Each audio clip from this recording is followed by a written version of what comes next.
बिस्मिल्लाहिर्रहमानिर्रहीम। मैं हूं मनशा ताहिर और मैं मौजूद हूं सैफ अल मलूक झील पर। और मेरे साथ एक बुज़ुर्ग जो हैं मियाँ अशरफ साहब मेरे साथ मौजूद हैं, जो कि हमें इस झील की हिस्ट्री के बारे में बताएंगे और बताएंगे कि ये झील क्यों मशहूर है और यहाँ पर लोग कैसे आ सकते हैं नारान से, ये भी बात बताएंगे। और ये हमने टूर ऑर्गेनाइज़ किया था मास्टर ट्रैवल एंड टूरिज़म के प्लेटफार्म से। अल्हम्दुलिल्लाह अभी हम मौजूद हैं सैफ अल मलूक झील पर और यहाँ पर लोग जो हैं, आप पीछे देख सकते हैं, झील भी देख सकते हैं, लोग आ रहे हैं। और हमारे साथ जितने भी लोग आए हैं हम उनको खुशामदीद कहते हैं, उनकी मोहब्बत और प्यार का बहुत बहुत शुक्रिया अदा करते हैं। और सब जो है अल्हम्दुलिल्लाह एंजॉय कर रहे हैं। आप भी अगर प्लान बनाना चाहते हैं नारान कगान बाबूसा टॉप का, तो आप हमारे साथ कांटेक्ट कीजिए और इंशाल्लाह आपको पैकेज भी अच्छा देंगे और आपको हमारे साथ मज़ा भी आएगा। मेरे साथ मौजूद हैं जनाब मियाँ अशरफ साहब, जो कि हमें बताएंगे सैफ अल मलूक झील के बारे में, इसकी हिस्ट्री के बारे में कि ये क्यों मशहूर है। ये सारी बातें हम उनके साथ। मियाँ साहब, हम यहाँ सैफ अल मलूक झील पर मौजूद हैं। सैफ अल मलूक झील जो है ये क्यों मशहूर है, इसके बारे में आपने हमें बताया है कि इसकी बहुत सी स्टोरियाँ मशहूर हैं, तो आप हमें इसकी स्टोरी के बारे में बताएं और हमें बताएं कि ये क्यों मशहूर है। अब जी सैफ अल मलूक को जिसके नाम के ऊपर ये झील का नाम मशहूर हुआ, तारीख़ चली, आप लोगों तक हमारे तक पहुंची है। ये एक शहज़ादा था, मिस्र का बादशाह का बेटा। बादशाह का नाम था आसम, शहनशाह का बेटा था। उसको एक दफ़ा बशारत हुई, ख्वाब आई। ख्वाब में ये झील को भी देखा, यहाँ परी को भी देखा ख्वाब में। उससे पहले इंसान की वादियाँ यहाँ नहीं होती थी। ये किसी दौर के अंदर और किसी वक़्त के अंदर ये जिन्नों परियों का इलाका था और उन चीज़ों के कब्ज़े में थी ये जगह, इंसान के कब्ज़े में नहीं थी। जिस वक़्त शहज़ादे ने सुबह उठ के अपने वालिद को ख्वाब बताई भी, इजाज़त भी मांगी, बादशाह ने कहा कि बेटा परी तो आपको ज़रूर मिलेगी, वर मिलेगी मेहनत से, कि ये जिन्नात चीज़ है, नारी मखलूक है, आप एक खाकी मखलूक। वहाँ से शहज़ादा अपने घर से निकल पड़ा। 1 साल उसको रास्ता ढूंढते तलाश करते गुजर गया, रास्ते में फंस गया एक जगह में। उसको एक अल्लाह का वली बुज़ुर्ग मिला कुदरती। उसने ये बताया कि एक मलका पर्वत पहाड़ है और उसके पास एक कुदरती झील है, वहाँ चले जा शहज़ादा, आपको परी मिला भी की तो नज़र भी आ जाएगी। और मलका पर्वत आपके सामने ये नज़र आ रही है, ये पहाड़ जिसके ऊपर इस वक्त तक कोई पहुँच नहीं सका।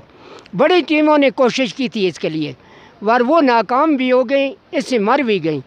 वजह इसकी ये है कि इसके ऊपर है जिन्नों परियों का कब्ज़ा और उन चीज़ों की बसेरे और उन चीज़ों की निगरानी है। वो अपनी जगह में इंसान को दखल नहीं देने देती, गिरा देते, मार देते। जहाज़ हेलीकॉप्टर को भी ऊपर से वो चीज़ें गुजरने नहीं देती। जिस वक्त शहज़ादे को जी फिर उसी अल्लाह के वली बुज़ुर्ग से सुलेमानी टोपी मिली, उसकी मदद में 2 जिन हाज़िर हुए, जिन्होंने वहाँ से उठाया। तो ये छोटी आबादी है और एक मस्जिद भी है, वो कच्ची, उस तरफ से पानी का रास्ता है। और ये झील बहुत बड़ी थी उस वक़्त।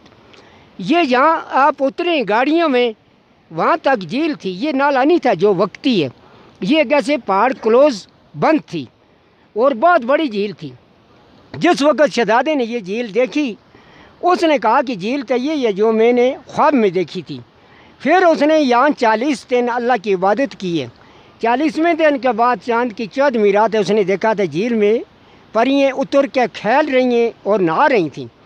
उस वक़्त शहज़ादे ने उन जिनों को बुला लिया जो जिन उसकी खिदमत में हाज़िर हैं, उसके गाइड थे, उसके ताबे थे, कि ये परी जो है मेरे कब्ज़े कैसे आएगी। जिन पहुँचे तो सब परियों ने अपने ताज किनारे पर रखे हुए। अब जिन्होंने उसका ताज उठाया तो लेकर शहज़ादे के कब्ज़े में कर दिया। परियां जिस वक़्त झील से फारुग होकर बाहर आईं, अपने अपने ताज उठा कर पहन लिए। मलका का ताज गायब है। दूसरे परियों से पूछा, दूसरे ने कहा कि हमें कोई मालूम नहीं अल्लाह के बगैर। वो तो डर की मारी भाग गई, उड़ गई अपनी जान के खौफ से। अकेली रह गई है मलका, वो बेअसरी होकर खड़ी हो गई है। जिस वक़्त अकेली रही है, शहज़ादा सामने आ गया। शहज़ादे को उसने बोला कि शहज़ादा मेरा ताज दे दे कि मैं एक देव के कब्ज़े में हूँ, अगर वो जिन मेरा मालिक पहुँच गया आपको भी तो मुझे भी ख़त्म कर देगा, मार देगा।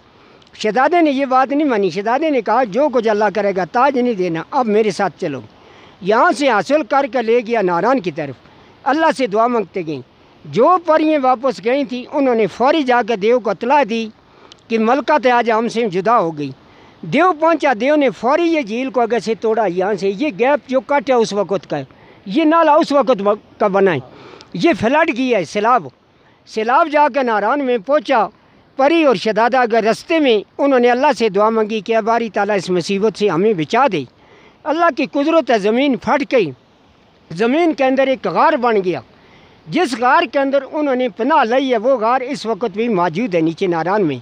सब लोग जाकर उस यादगार जगह को देखते हैं, जिसके अंदर टारच रोशनी इस वक्त भी फैलती नहीं कि उन्होंने अल्लाह से रोक के जारी करके दुआ मांगी थी, वो दुआ कबूल हुई। दुआ का सिलसिला इस वक्त भी अभी जारी है। फिर यहाँ से देव तलाश करता करता बाबू सर टॉप जो है वहाँ तक गया, और उससे आगे को अस्करदू साइड पर देवसई प्लेन एरिया है। देवसई का नाम उसी से मशहूर है, उस देव के नाम के ऊपर, कि वो देव घूमता रहा परी की तलाश में, उसको परी न मिली।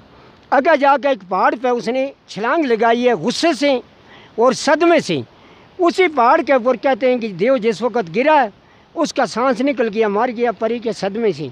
परी और शहजादे को दोनों को यहाँ से उन्होंने जिन्होंने बाद में निकाल कर तो ले कर मिस्र को पहुँचाया है। सैफ शहजादे का नाम था, मलूक इस वजह से नाम इसका पड़ा कि सैफ की और मलका की दोनों की मुलाकात यहाँ हुई झील पे, तो यहाँ से उसको परी हासिल हुई। कामयाब होकर शहजादा ले कर मिस्र को गया शादी करके। उसके बाद लोगों तक ये तारीख पहुँचती गई, लोग आने शुरू हुए, और इस वक्त तक ये झील की गहराई जो डीप है अभी तक को किसी साइंसदान ने और किसी गोरों ने, किसी अंग्रेज़ ने भी नहीं मालूम कर सका इसको। वजह इसकी ये है कि दरमियान में खाई है जिसके अंदर से पानी ज़ाती इसके चश्मे फूटते हैं। आप देख रहे हैं कि कितने दरिया निकल रहे जा रहे हैं, ये 12 महीने रात दिन, किसी वक्त ख़त्म नहीं, किसी वक्त कम नहीं। और सर्दियों में ये झील जम जाती है, ऊपर से ये शीशा बन जाता है, इसके ऊपर इंसान चल फिर सकता है, घूम सकता है। वर उस वक्त रास्ते खुले हों तो तब आ सकता है, अगर रास्ते बंद हो गए तो फिर इंसान यहाँ पहुँच नहीं सकता।